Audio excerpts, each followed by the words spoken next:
Hello, welcome to the first episode of my podcast, The Quiet Gardener. Oh man. So yeah, The Quiet Gardener. So I don't have any experience in podcasting. This is my first effort at it, so you'll have to bear with me. I don't even have a script for today other than I wanted to talk about the rationale behind this podcast and what I hope to accomplish with it. So, for the 5 of you who know me, I have a YouTube channel that I've had for maybe 3-4 years. It's been a little bit of time now, but it's a gardening channel and it's called Garden to Table with Rose. And so usually that's focused on garden to table. So meaning me growing food and flowers and me cooking because I am a trained professional cook. And so that's kind of where I spent most of my time when it comes to social media. I like to cook. I like to garden. I like to create beautiful dishes and things of that nature. I like to feed people and take care of people. So that's the perspective that I've come from. What's happened most recently is that as I've gotten older here, I am 53 right now. So uh, I had my youngest kid just leave the house recently, so I am an empty nester. And my kids are doing fantastically. They're doing the things that young people do. Um, but I have been thinking more about giving something back to the community, giving something back to particularly younger generations of women, girls. And so I am hoping that with my age and wisdom and experiences, that I will be able to impart something of value to young women. I will say that I am someone who has traditional values and see things from that lens. I'm also a Christian, i.e., Catholic, which we are Christians, for those of you who don't seem to understand that. But yeah, so I'm a Catholic Christian, and much of my worldview is based upon obviously my spiritual beliefs and my morals and values. And so, what I have seen is that younger generations, a lot of times, don't necessarily have those role models that teach traditional values or that teach things that hold weight, that are of substance in this world, on this earth. And so hopefully I can impart some of that just by sharing my experiences. My goal is not to be preachy and tell people what they should and should not do. Everybody's going to do whatever they want to do. But my goal is to lead by example, meaning share the experiences and the things that I had to go through as a younger woman and my reflections on it now as an older woman, and hopefully um, prevent somebody, maybe one, maybe two people from having to go through things the hard way. And maybe through my experiences, you can glean something that might help you to navigate through this modern era and the expectations that come with it. And so the title of the podcast is The Quiet Gardener, and the reason why is because I am a gardener, and generally speaking, I'm fairly quiet in terms of my presence on social media. I mean, I put out videos, I post on the different platforms, but because I am conservative, because I am traditional, and I'm not in your face. I think, comes across as quiet and comes across as more subtle than some of the other people who are vying for attention. And that's okay with me. I am perfectly happy with being the quiet gardener. But in terms of how this podcast is going to work, I think what I want to do is try to keep, obviously, the episodes fairly short. Nobody wants to listen to me go on and on. But I'm going to try to do 20 minutes or less because that has worked for me with my YouTube channel and my gardening videos in terms of keeping things to 20 minutes or less. So I'm going to try to do that with the podcast. Down the road, I may have a co-host. That was my initial idea. I've talked to at least one person who I think would, who's also, kind of in the same age bracket as I am, and has had similar life experiences. So I think she would be a good co-host for us to answer and discuss and debate, kind of different topics, but she's still deciding what she wants to do. So I don't know if ultimately I will have a co-host or not. But I'm the type that once I get an idea and something I want to do, then I go for it. I go for it. So whether somebody else is with me or not, I'm gonna start it. I'm gonna do it. So that's where I'm recording this first episode because I decided I wanted to do the podcast, and here I am doing the podcast. So, what's on my mind? And like I said, this I don't necessarily have a script. I have found even when I was doing YouTube videos or when I do YouTube videos that scripts for me are very difficult. It makes me feel like it's canned, like it's prepared. And so I don't feel like it's as authentic as when I just talk. And I'm a talker. I can talk and talk and talk. And so I tend to just kind of have a theme of something I want to discuss. And then I just go from there and wing it. And whatever kind of comes of that comes of that. Maybe I'll refine that down the road and decide I should do some kind of script. But right now, I don't have one. So, what I am going to discuss today quickly, because again, I want to keep these 20 minutes or less. I don't want them to be too long. So, quick kind of snippet of what's going on in our world today and kind of how I view it. So, one of the things that I posted about today on my Facebook page is Halle Berry. Everybody knows who Halle Berry is. I mean, she's a beautiful woman. She's almost 60, I think, year old woman, actress, whatever, that has been around for a while. And she's beautiful, stunning. And a lot of people may say, a lot of outlets may say she's one of the most beautiful women in the world. And I agree, she is beautiful, but her Facebook page came to my attention because someone else posted about her um, dancing around in a bikini on her page, and that how this was inappropriate for a woman of her age. And so I looked at her page, which I don't follow celebrities. I could care less what celebrities are doing. They don't make or break my day. But I know a lot of young people do. A lot of young people follow them and emulate what they do. And she is an icon to a certain extent. So I imagine a lot of young people look to her for guidance of how to age gracefully, quote unquote. So I went and looked at her page and I was shocked because the majority of the videos that were posted there were of her in a bikini dancing around. And yeah. So I was like, okay, this is an almost 60-year-old woman who's been married, I don't know how many times, umpteen times. She's had a number of partners. She's allegedly in a serious committed relationship now. But she's gyrating around in a bikini. And I was like, what in the actual world? Why is this here? And not because she doesn't have the body to do it. I mean, come on now. As a mature woman, lots of us have the body.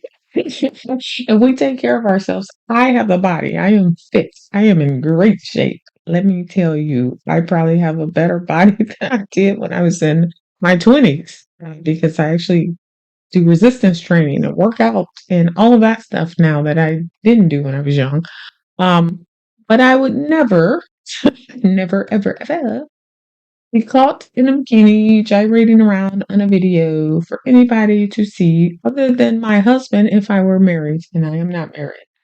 Um, so I couldn't wrap my head around what the point of this was. And she's dancing in the video. And then at the end of the video, that wasn't the worst part. That was bad enough. She's gyrating around in this bikini. And then at the end of the video, bottom of the bikini comes loose. So the ties magically untie themselves and the bikini starts to fall off of her. And she continues to dance and hold the bikini and oh my god, I can't believe it's falling down and kind of pulls it up and does this, oh my gosh, I'm so embarrassed kind of deal. But mind you, she's still being filmed and she still published the video with that part in it. So that was all staged. It was like Janet Jackson and the wardrobe malfunction at the Super Bowl, right? Come on now.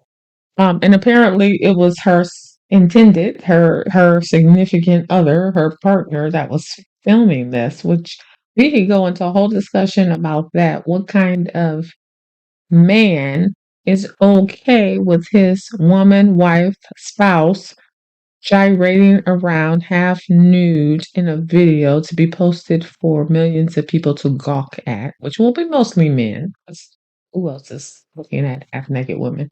Um, so yeah, I just something about that was unsettling to me. One, because of her position. Okay, so she's in a position where you have a responsibility. You have a responsibility to younger generations, younger people, to be a model that they can emulate because that's how they're looking at you. They're not just looking at you as Catwoman or whatever other roles she's played, but they're looking at you as this beautiful celebrity who is an older woman who allegedly has aged gracefully and that they can emulate. So to me, with notoriety and success comes profound responsibility. And I found it egregious that she thought that that is what she needed to do in her videos. You know, when you post videos like that where they are solely focused on your physique or your physical attributes, it's screaming, look at me, look at me, look at me. I want attention. And this is what I have to garner attention. This is how I gain a sense of value or worthwhileness is by showing you my goodies. And unfortunately, that's very sad. It's like, really? At 50, whatever years old, 57, 50, however old she is, I don't know how old she is. But if that's what you have to offer the world, that's what you have to show to say, I'm significant. Like, really? Oh, now you're not 19. This woman's old enough to be somebody's grandmama. So, yeah, I found that off-putting. And it's not just about Halle Berry, it's about anybody of that age bracket that thinks this is what you need to do to be relevant in this day of age. This is what you need to put out there to show that you're worthwhile, you're sexy, you're valuable, whatever title you want to use. It's absolutely ridiculous to me. And so, as a mature and wise woman, you should have learned at this point that your value is much deeper than superficial beauty. Your value is based upon your character, it's based upon your morals, it's based upon how you conduct yourself in this world, it's based upon the example you set for younger generations, for the people who will emulate you. Your example is how good of a mother, how good of a partner or a wife, how good of a friend you can or have been to people. Now, why not put that on a video? Now, why not show a picture of you parenting your children, or a picture of you being a friend, or a picture of you imparting some wisdom to younger women, as opposed to you dancing around in a bikini for all the world to see, which is no different than a 19-year-old, 25-year-old, a Kardashian, any other person who wants attention, and OnlyFans girl.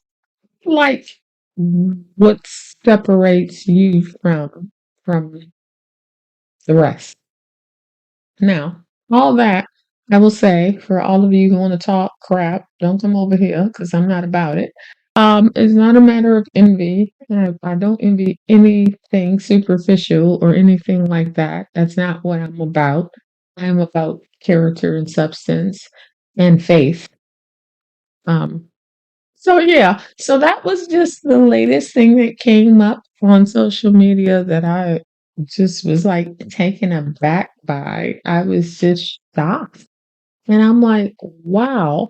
I think about all the young women who are out there looking to celebrities as their models because a lot of young women, unfortunately, don't have solid parental figures to look at. They don't have intact families in terms of having a two-parent household. They have maybe mothers who are also a bit skewed, who instead of being an exemplary example of what womanhood is, might be in competition with them, or who might be, whoring around themselves. And so, a lot of young girls today just don't have women that they see that are examples of, wow, this is what a mature, responsible woman of substance looks like. And so I am hoping through this podcast, I can shine some light on some things. And like I said, it's all through my own lens and my own experiences. A lot of the mistakes that I've made when I was much younger, not having had an intact family, not being raised by parents, uh, not having any models and kind of having to figure things out on my own as I matured and went through life. Not having a Christian upbringing and having to come to Christ and discover Christ on my own at a later age, which has now really shaped who I am as a woman. So I'm hoping all of that through my experience, and I will share a lot of my mistakes. I'm not here to just like preach, you should do this, and I'm a Christian, and I said so. No, it's like I made all the mistakes. I've done all the things. Now I'm here at a different point of maturity and wisdom.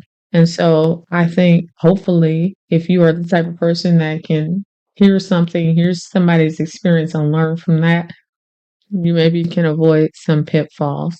Now, the other thing I want to say about me in general, just my a little background about me, I am living in the Midwest. So I am in Kalamazoo, Michigan. I am from Detroit. And that is where I grew up, but now I'm on the west side of the state. And I am a clinical psychologist by trade. I have a doctorate, a PhD in clinical psychology. I am not here as a therapist or to give you any kind of medical or professional advice. I do that as my day job. I am just here as an interest, my own personal passion, my own personal hobby. That is why I'm here. But my background does, have some educational bearing there. I'm not just a Yahoo out there spouting whatever. I have been a clinical psychologist for about 25 years. So I do know some things. I do have some experience. I do have a good head on my shoulders. But more importantly, I have an amazing relationship with Christ. And I have traditional values, biblical values that I take with me as I go out in this secular world. And if you are in the world, you would know that more and more it's become very secular, very much about whatever one wants, however one wants to do things. We, you know, kind of are out there, people just doing whatever they feel like, however they want, whenever they want, whatever you see as right and fair in your eyes. And that is not biblical. That is not what the scripture says. You don't just go out there and do things willy-nilly. There is there's a framework, there's guidance in terms of how you're supposed to live your life. And so I do try to live my life according to scripture and according to my belief system. And I'm not saying that everybody has to, but out of that belief system has come, I think, some very solid values and beliefs that anybody, I think, can use to guide them through this life and guide them through dealing with secularism. And you don't have to be a Christian, you don't have to be into any of that to lead to live your life by a certain set of principles. Okay. So that is all I have to say today because I've reached my 20-minute mark. And so that's all for episode 1. So we'll continue on next time. I plan to try to put out 1 episode a week, and see how that goes. And like I said, down the road, I may end up with a co-host. I may not. It may just be me. It may just be me talking about stuff that comes up on social media or in the news, or just stuff that strikes my fancy, or particular scripture readings, or just whatever. But the whole point of this podcast is to hopefully impart some wisdom as a old girl, a 50-some-year-old woman, to young women who are coming up and trying to figure out how they are supposed to conduct themselves, and how they're supposed to deal with relationships and life and careers and family and managing everything that we have to manage as women in this day and age. Okay? All right. So until next time, bye-bye.